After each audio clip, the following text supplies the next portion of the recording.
মসজিদকে ওরা টার্গেট করলো, তাজমহলকে টার্গেট করলো। শেষমেশ আমাদের ওয়াকফ সম্পত্তিতে, ওয়াকফ সম্পত্তি কাদের? সরকারের 14 পুরুষের সম্পত্তি, সরকারের বাপের সম্পত্তি, আমার বাপের সম্পত্তি, আমার দাদুর সম্পত্তি।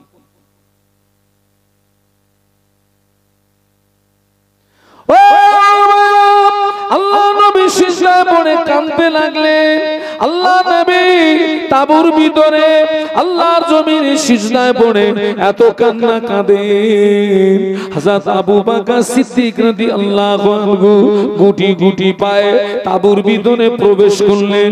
গুটি গুটি পায়ে তাঁবুর ভিতরে প্রবেশ করে আল্লাহ নবীর হাত মোবারকটাকে চেপে ধরে বললেন, ইয়া রাসূলুল্লাহ, হাবিবাল্লাহ, হুজুর যথেষ্ট হয়েছে, হুজুর আপনি কাঁদবেন না। আমি আবু বকর আপনার চোখের পানি সহ্য করতে পারি না। হুজুর আপনি সিজদা থেকে মাথা তুলুন।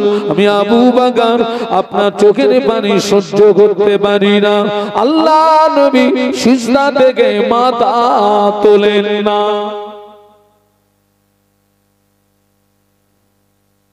এই যে আল্লাহর নবী বদরের ময়দানে তাঁবুর ভিতরে কাঁদছেন, এইসব যে হচ্ছে, আমার আল্লাহ ওটা দেখছে না? দেখেন, একটু জোরে বলেন না। আমাদের আল্লাহ কি ঘুমায়? সারা রাত জেগে থাকে? লা তাখুযুহু সিনাতুন ওয়ালা নাওম। আমাদের রব ঘুম থেকে পবিত্র। একটু জোরে বলো। আমাবস্যার বিদঘুটে অন্ধকার রাতে জমিন দিয়ে যে ছোট্ট পিপিলিকাগুলো চলে, পায়ের আওয়াজ আমার আল্লাহ শুনতে পায়। তাও সুবহানাল্লাহ বলতে পারলেন না? আটলান্টিক মহাসাগরের নিচে যে ক্ষুদ্র ক্ষুদ্র প্রাণীগুলো চলে, ওরা যখন ক্ষুধার জ্বালায় চিৎকার মারে, আরশে আজিম থেকে আমার আল্লাহ ওই ক্ষুদ্র প্রাণীর ওই আওয়াজ আল্লাহ শুনতে পায়। একটু জোরে বলো। আল্লাহ নবী যে বদরের ময়দানে কাঁদতেছেন, আমার আল্লাহ তো দেখছেন, আল্লাহ তো দেখছেন।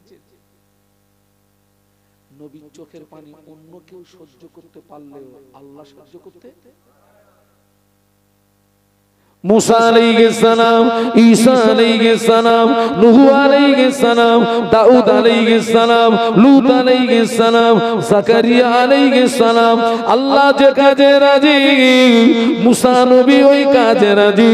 আল্লাহ যে কাজে রাজি, নূহ নবী ওই কাজে রাজি। আল্লাহ যে কাজে রাজি, দাউদ নবী ওই কাজে রাজি। আল্লাহ যে কাজে রাজি, ঈসা নবী ওই কাজে রাজি। আর আমাদের নবী যে কাজে রাজি, স্বয়ং আল্লাহ ওই কাজে রাজি। জোরে বলতে পারলেন না? জোরে বলতে পারলেন না? তাকবীর দেন, নারায়ে তাকবীর। জোরে বলুন, নারায়ে তাকবীর। मूसा नबी अल्लाह जे काजे राजी, मूसा नबी ओई काजे राजी। अल्लाह जे काजे राजी, नूह नबी ओई काजे राजी। अल्लाह जे काजे राजी, लूत नबी ओई काजे राजी। अल्लाह जे काजे राजी, दाऊद नबी ओई काजे राजी। अल्लाह जे काजे राजी, ईसा अलैहिस सालाम ओई काजे राजी। আর আমাদের নবী যে কাজে রাজি, স্বয়ং আল্লাহ পাক ওই কাজে রাজি। বলুন তো, আমাদের সর্বপ্রথম কিবলা ছিল কোনটা? বাইতুল মুকাদ্দাস।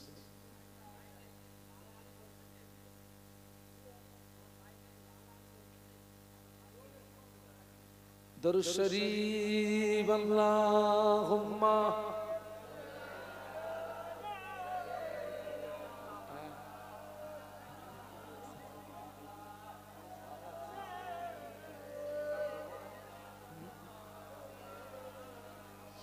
माशाअल्लाह, जोरे जोरे अल्लाहुम्मा।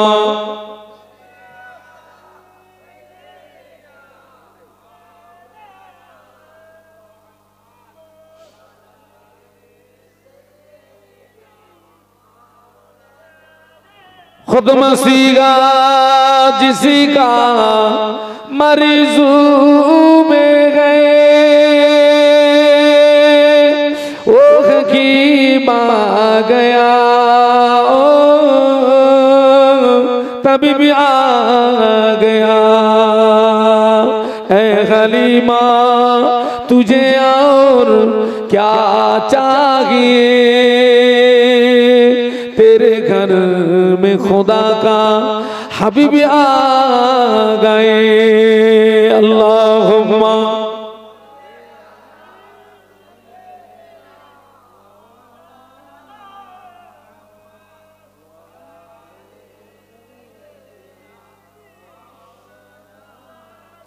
একটু বলুন আল্লাহু আকবার মোহাব্বতের সঙ্গে বলুন আল্লাহু আকবার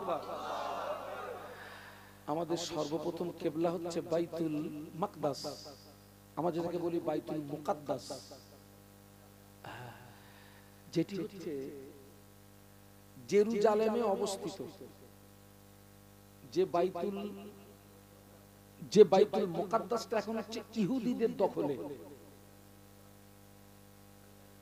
ইসরায়েলের দখলে ইহুদিরা কিন্তু মুসলমানদের চরম দুশমন আমার দিকে তাকান ইহুদিরা মুসলমানদের কি বলেছি চরম দুশমন ওরা ইসলামের দুশমন কোরআনের দুশমন নবীর দুশমন আল্লাহ আপনারা শুনেছেন না মদিনা শরীফে এক সময় কয়েকজন ব্যক্তি মাটি খুঁড়ে সুড়ঙ্গ কেটে আমাদের নবীকে তুলে আনতে গেছিল কারা ওরা ওই শয়তান পারেনি মাত্র এক সপ্তাহের কাজ বাকি ছিল আমাদের নবী পর্যন্ত যেতে আর এক সপ্তাহ মাটি খুঁড়লে ওরা আমাদের নবী পর্যন্ত পৌঁছে যেত আল্লাহ আমাদের নবীকে হেফাজত করলেন বলুন সুবহানাল্লাহ তাদের মাথায় ছিল টুপি মুখে ছিল দাড়ি গায়ে ছিল জুব্বা হাতে ছিল তাসবিহ মদিনার মানুষেরা মনে করতে এরা সব আল্লাহর ওলি মদিনার মানুষেরা মনে করত এরা সব আল্লাহর ওলি আজও সমাজে কিছু মুসলমান আছে মাথায় টুপি মুখে দাড়ি গায়ে লম্বা জামা হাতে তাসবিহ দূর থেকে দেখলে মনে হবে আল্লাহর ওলি ভিতরে ঢুকে দেখছি পাক্কা ইবলিস দূর থেকে দেখছি পুরো আল্লাহর ওলি মতো লাগছে ভিতরে ঢুকে কি দেখছি পুরো ইবলিস ও যা জানে ইবলিস তা জানে না ইবলিসও মাঝে মাঝে টেনশনে পড়ে যায় আল্লাহ এসব মাল থাকতে আমাকে ইবলিস বানিয়েছেন কেন ও টেনশনে পড়ে যায় পারেনি ওরা নেক্সট ওরা পদক্ষেপ নিল কোরআন শরীফ নাজিল হয়েছে কোন নবীর উপরে আমাদের নবীর উপরে না আর আল্লাহ কোরআন শরীফের ভিতরে ওই ইহুদি নাসারাদের আসল পরিচয়টা আল্লাহ পাক তুলে ধরেছেন আল্লাহ কোরআনে এক জায়গায় বলেছেন ইয়া আইয়ুহাল্লাযীনা আমানু লা তাত্তাখিযুল ইয়াহুদা ওয়ান নাসারা আউলিয়া আল্লাহ বলেছেন হে বিশ্বের ঈমানদার সম্প্রদায় খবরদার তোরা জানো ইহুদি নাসারাদের সঙ্গে বন্ধুত্ব স্থাপন করবি না ওদের পরিচয়টা যখন আল্লাহ পাক কোরআনের ভিতরে তুলে ধরলেন স্বাভাবিকভাবে ওদের ওই কোরআনের উপরে রাগ বেড়ে গেল নবীকে যখন ওরা আনতে পারলো না নেক্সট ওরা পদক্ষেপ নিল কোরআন ধ্বংস করতে হবে এই যে আপনারা মাঝে মাঝে দেখেন না কেউ কেউ আপনার কোরআনকে পদদলিত করছে কোরআন জ্বালিয়ে দিচ্ছে দেখেন না আপনারা কোরআনের উপরে মদের বোতল রাখছে সব হচ্ছে ইহুদি কারা বলুন সব ইহুদির গোষ্ঠী এই যে এখান থেকে বেশ সম্ভবত মনে হচ্ছে 1 বছর 1.5 বছর হচ্ছে ওই যে আপনার কোরআনকে জ্বালিয়ে দিল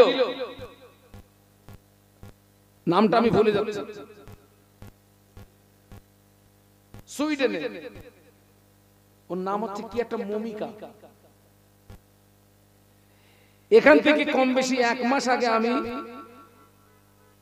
করম পত্রিকায় দেখলাম মাল আউট হয়ে গেছে। ওরা কোরআনকে ধ্বংস করবে, কোরআনকে বিনষ্ট করবে, কিন্তু কোরআনের জন্ম থেকে আজও পর্যন্ত কেউ কোরআনকে বিনষ্ট করতে পারেনি, কিয়ামত পর্যন্ত কেউ পারবে। একটু সুবহানাল্লাহ বলবেন। তাম পৃথিবীর জমিনে যত কোরআন শরীফ, ওই কোরআন শরীফ গুলো নিয়ে আজকে রাতে আটলান্টিক মহাসাগরে যদি ডুবিয়ে দেওয়া হয়, তাম পৃথিবীর জমিনে যত কোরআন শরীফ, ওই কোরআন শরীফ গুলোকে নিয়ে আজকে রাতে যদি পুড়িয়ে ছাই করে দেওয়া হয়, আল্লাহর নামে শপথ করে বলছি, আগামীকাল পূর্ব দিক দিয়ে সূর্য ওঠার আগে আবার নতুন কোরআন জন্ম নেবে। কেননা আল্লাহ পাক তাম পৃথিবীর জমিনে তার লক্ষ লক্ষ লক্ষ লক্ষ বান্দা বান্দির সিনার ভিতরে কোরআন হেফাজত রেখেছে।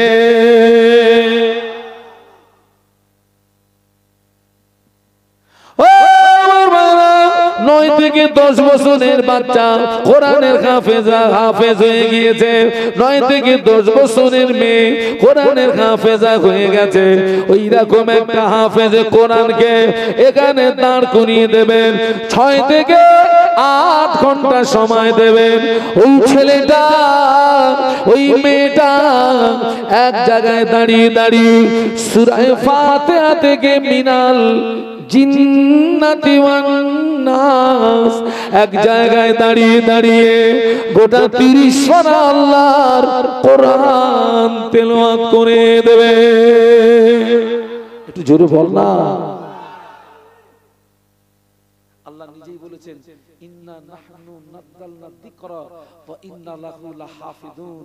আল্লাহ বলেছেন, নিশ্চয়ই কোরআন নাজিল করেছি আমি, কোরআন হেফাজতের দায়িত্ব আমি আল্লাহ নিজেই গ্রহণ করেছি। ফিরে আসুন, কোন কথা বলতে এই পর্যন্ত এসেছি, ওর যেন হারিয়ে ফেলবেন না।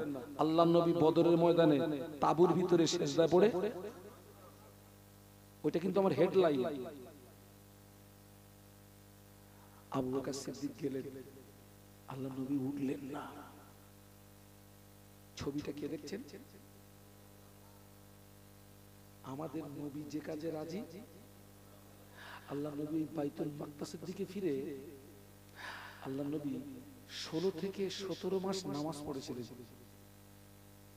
আল্লামা বড় মহাসাহেব লিখেছেন, কোরআন শরীফের তাফসীর করতে গিয়ে লিখেছেন, আল্লামা রুহুল আমিন রহমাতুল্লাহ যিনি ছিলেন 18,000 হাদিসের হাফেজ। আপনাদের আব্বা আম্মার দোয়া, আমি কিন্তু হুজুরের মাদ্রাসার ছাত্র, আমি বিখ্যাত আমিনিয়া মাদ্রাসার ছাত্র। আমি 11 বছর পড়াশোনা করেছি হুজুরের মাদ্রাসায়, 11 বছর। আল্লাহ নবী বাইতুল মুকাদ্দাসের দিকে ফিরে নামাজ পড়ছেন ঠিকই, কিন্তু বারে বারে আসমানের দিকে ফিরে ফিরে যাচ্ছেন। আর নবীর মনে হচ্ছে, আল্লাহ বাইতুল মুকাদ্দাসটা কিবলা না হয়ে বাইতুল্লাহ তথা কাবা শরীফটা যদি আমার জন্য কিবলা হতো, আমি মনের দিক দিয়ে খুব তৃপ্তি পেতাম। আল্লাহ নবী 4 রাকাত যোহরের নামাজ বাইতুল মুকাদ্দাসের দিকে ফিরে আল্লাহ নবী নিয়াত করেছেন। আল্লাহ পাক ফেরেশতা জিবরাইলকে দিয়ে ওহী নাজিল করলেন, কদ নারা তাকাল্লুবা ওয়াজহিকা ফিস সামাই ফালানুওয়াল্লিগান্নাকা কিবলাতান তারদাহা ফাওয়াল্লি ওয়াজহাকা শাতরাল মাসজিদিল হারাম। আল্লাহ জিবরাইলকে দিয়ে কোরআন নাজিল করে দিলেন, ও জিবরাইল আমার হাবিবকে গিয়ে বলো, আমার হাবিব বাইতুল মুকাদ্দাসের দিকে ফিরে নামাজ পড়ে ঠিকই, কিন্তু আমার নবী বারে বারে আসমানের দিকে ফিরে ফিরে যায়। নবীর মনে হয় আল্লাহ পাক বাইতুল মুকাদ্দাসটা কিবলা না হয়ে কাবা কিবলা হলে খুশি হতাম। ও জিবরাইল আমার হাবিবকে গিয়ে বলো আমি আল্লাহ পাক আমার হাবিবের জন্য আমি কাবা শরীফ কিবলা বানিয়ে দিলাম। নামাজের ভিতরে যখন এই ওহী নাজিল হলো, আল্লাহ নবী দুই রাকাত নামাজ পড়েছিলেন বাইতুল মুকাদ্দাসের দিকে ফিরে, ওহী নাজিল হওয়ার সঙ্গে সঙ্গে আল্লাহ নবী নামাজের ভিতরে চেহারাটাকে ঘুরিয়ে দুই রাকাত নামাজ পড়েছিলেন কাবার দিকে ফিরে। যেখানে কিবলা পরিবর্তন হয় ওই মসজিদটার নাম হচ্ছে মসজিদে কিবলাতাইন। মসজিদে আবু বকর সিদ্দিক হুজুর যথেষ্ট হিসাব আপনি কাঁদবেন না, মাথা তুলুন। আল্লাহ নবী বিশ্ব নবীর চোখের পানি সহ্য করতে পারেন না। আল্লাহ পাক জিবরাইলকে ডাকলেন, আল্লাহ জিবরাইলকে ডেকে বললেন ও জিবরাইল আমার হাবিবের কাছে চলে যাও, আমার হাবিবকে গিয়ে কাঁদতে মানা করে দাও, আমার হাবিবকে গিয়ে কাঁদতে নিষেধ করে দাও, আমার হাবিবকে সিজদা থেকে মাথা তুলতে বলো। ও জিবরাইল আমি আল্লাহ পাক আমার হাবিবকে একা ময়দানে ছেড়ে দেই না, স্বয়ং আমি আল্লাহ আমার হাবিবের সঙ্গেই আছি। যদি বলতে পারলেন না, মোহাব্বতে বলতে পারলেন না, ও জিবরাইল আমার হাবিবকে গিয়ে কাঁদতে মানা করে দাও, আমার হাবিবকে গিয়ে কাঁদতে নিষেধ করে দাও, আমার হাবিবকে গিয়ে বলো আমি আল্লাহ পাক আজ বদরের ময়দানে আমি জয়ের ঝান্ডাটা আমার হাবিবের হাতে তুলে দিয়েছি।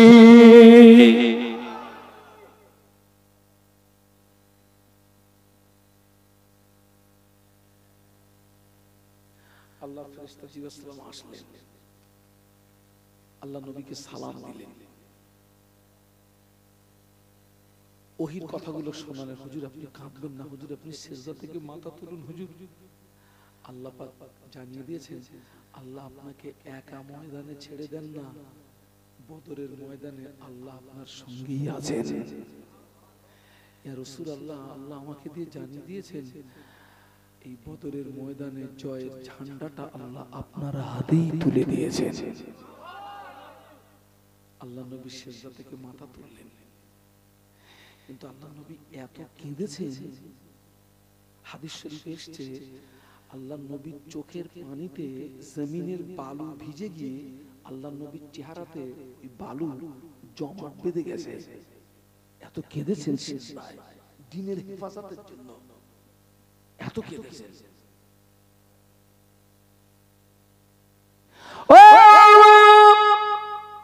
আল্লাহ নবী সিজদা থেকে মাথা তুলেছেন, কিন্তু নবীর মেজাজটা ছিল জালালি মেজাজ। কি মেজাজ? আল্লাহ নবী সিজদা থেকে মাথা তুলে এক মুষ্ঠ বালু নিলেন, এক মুষ্ঠ বালু নিয়ে আল্লাহ নবী একটা দোয়া পড়লেন। আল্লাহ নবী দোয়া পড়ে 1000 কাফেরদের দিকে নিক্ষেপ করলেন। হাদিস শরীফের ভিতরে এসেছে বদরের ময়দানে মুসলমানদের উপরে সর্বপ্রথম সাহায্য নবীর উপরে সাহায্য আল্লাহ পাক বিশ্ব নবীর হাতের ছোড়া বালি 1000 কাফেরের চোখের ভিতরে পৌঁছে দিয়েছিলেন। জোরে বলেন না। শুধু তাই না, আল্লাহ নবী হাতের ছোড়া বালি আল্লাহ পাক 1000 কাফেরের কানের ভিতরে পৌঁছে দিয়েছিলেন। চোখের ভিতরে নবী শুধু বালুটা মেরেছে, বাদ বাকি কাজটা কে করেছে? 1000 কাফেরের চোখের ভিতরে, কানের ভিতরে। এটা হচ্ছে বদরের ময়দানে আসমান থেকে সর্বপ্রথম কি সাহায্য। 2 নাম্বার, বদরের ময়দানে আল্লাহ পাক আসমান থেকে 5000 ফেরেশতা নাজিল করেছিলেন। 1000 2000 নয়, বদরের ময়দানে আল্লাহ পাক দ্বীনের হেফাজতের জন্য বদরের ময়দানে আসমান থেকে 5000 ফেরেশতা আল্লাহ পাক নাজিল করেছিলেন। বিশ্বাস করুন, আজও যদি বদরের মুসলমানের মতো আমাদের ঈমান থাকে, আজও বিপদে মুসিবতে আমাদের জন্য আসমান থেকে সাহায্য আসবে আসবে। কিন্তু বদরের মুসলমানদের ঈমান আর আমাদের ঈমান এক নাকি? এই কথা বলেন না কেন আপনারা? সাহাবীদের ঈমান আর আমাদের ঈমান এক?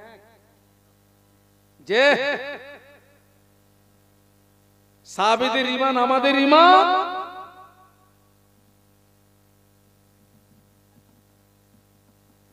আল্লাহ নবী 1500 বছর আগে নূরের জবানে বলে গেলেন, ইসবিউর রাজুলু মুমিনান ওয়া ইমসি কাফিরান ওয়া ইমসি মুমিনান ওয়া ইসবিউ কাফিরান।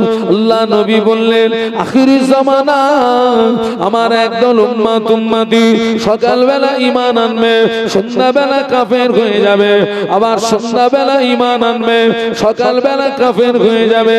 আল্লাহ নবী বললেন, আখিরি জামানা আমার একদল উম্মতি আখিরি জামানায় হাতের তালুতে আগুন লাগা যত না কষ্ট হবে, তার চেয়ে আরো বেশি কষ্ট হবে ঈমান নিয়ে বেঁচে থাকা।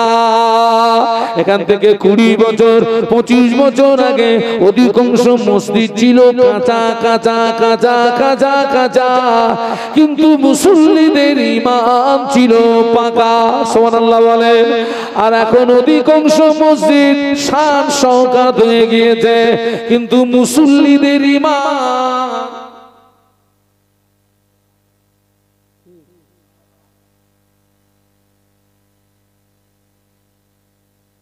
আপনারা ফুরফুরা শরীফে যান, ফুরফুরা শরীফে মুজাদ্দিদুজ্জামান যে মসজিদে আল্লাহকে ডেকে ডেকে ডেকে ডেকে ডেকে ডেকে আল্লাহর ওলি হয়েছিলেন, মুজাদ্দিদিয়াতের লাকাব পেয়েছিলেন, ওই মসজিদটা পাকা না কাঁচা? কাঁচা মসজিদে আল্লাহকে ডেকে ডেকে আল্লাহর ওলি হয়ে গেলেন, কাঁচা মসজিদে আল্লাহকে ডেকে ডেকে মুজাদ্দিদিয়াতের লাকাব পেয়ে গেলেন। আর আমরা মসজিদে এসি লাগিয়ে আল্লাহ পাওয়া যায় না। ঈমান দুর্বল হয়ে গেছে।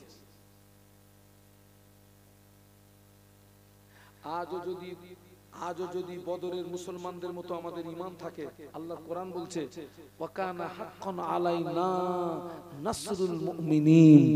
আল্লাহ বলেছেন মুমিনদের জন্য, আল্লাহ বলেছেন মুমিনদের সাহায্য করা আমার জন্য ওয়াজিব। একটু সুবহানাল্লাহ বলুন, একটু মহব্বতে বলুন। আমরা টাটকা টাটকা মিথ্যা কথা বলি,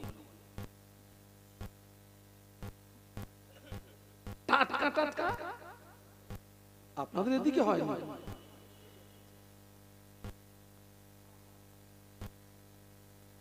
আল্লাহর নবী দ্বীনের হেফাজতের জন্য সেজদায় পড়ে কি করছে? কালকে আমার তো প্রত্যেক রাতে কম বেশি দুটো করে মাহফিল করতে হয় আমাকে। আমি 4 দিনের সফরে আছি, আমি 4 দিনের সফরে আছি। কখন বাড়ি যাব?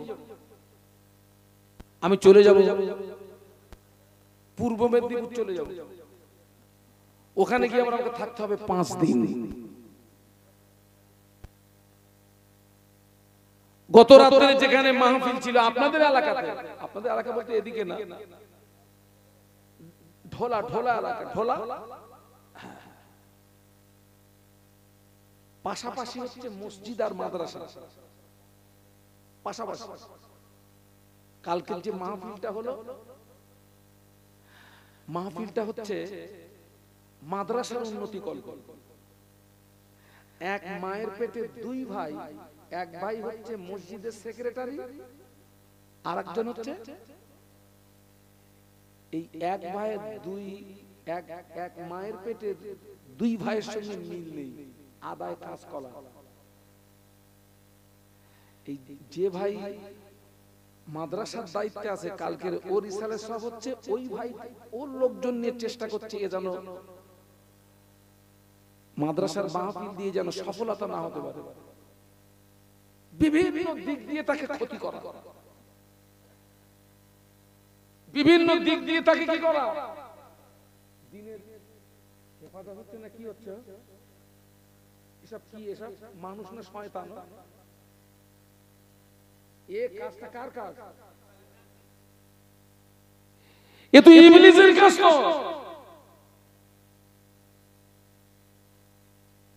গত কালকের কথা বলছি তো,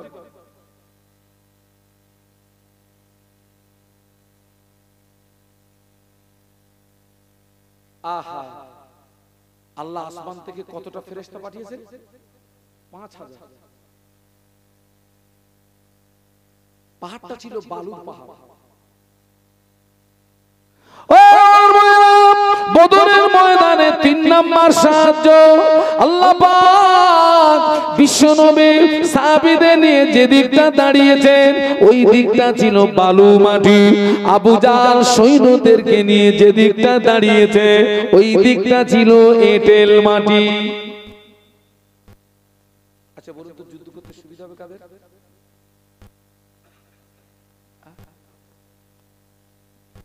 বালি মাটি ওয়ালাদের না এঁটেল মাটি ওয়ালাদের? বালি মাটি মানে পাও দেবে যাবে, আর যে সমস্ত সওয়ারি আছে ওদের পা গুলো কি হবে? আর এঁটেল মাটি মানে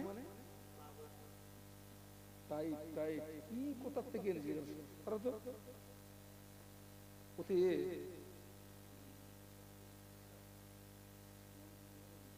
অন্য একটা কিছু দেওয়া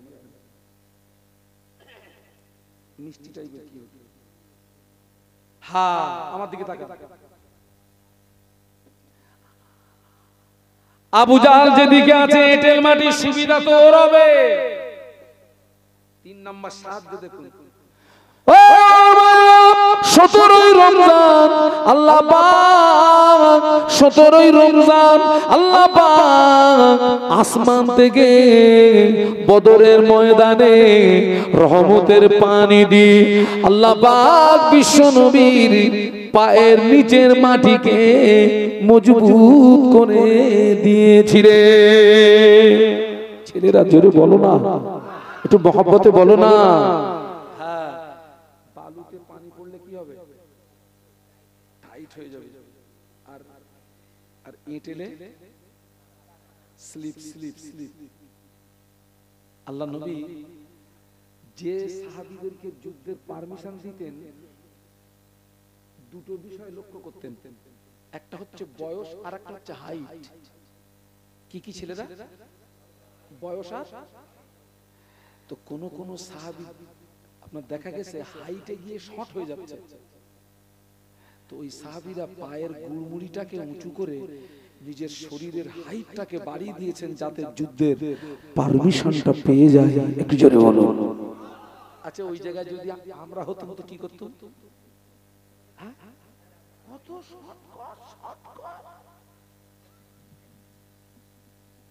আল্লাহ নবী যেন বলে বাড়ি যা, তো শর্ট। আল্লাহ নবীর একজন সাহাবী আল্লাহ নবীকে জিজ্ঞাসা করেছিলেন, ইয়া রাসূলুল্লাহ হাবিবাল্লাহ মাতা সা, হুজুর কিয়ামত কবে হবে? আল্লাহ নবী ওই সাহাবীকে জিজ্ঞাসা করেছিলেন, ও বাবা সাহাবী, কিয়ামতের সংবাদ দিচ্ছ, কিয়ামতের খবর নিচ্ছ, কিয়ামতের জন্য কি অর্জন করেছো বলো, কিয়ামতের জন্য কি সঞ্চয় করেছো বলো। ওই সাহাবী জবাব দিয়েছিলেন, ইয়া রাসূলুল্লাহ হাবিবাল্লাহ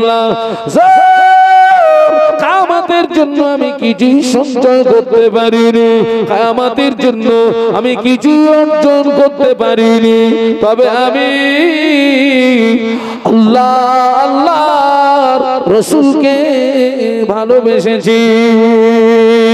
আল্লাহ নবী বলেছিলেন, ও বাবা সাহাবী তোমার দাবি যদি সত্য হয় আমি আল্লাহ নবী বলছি কিয়ামতের ময়দানে ওই দাবি তোমাকে নাজাত করিয়ে দেবে।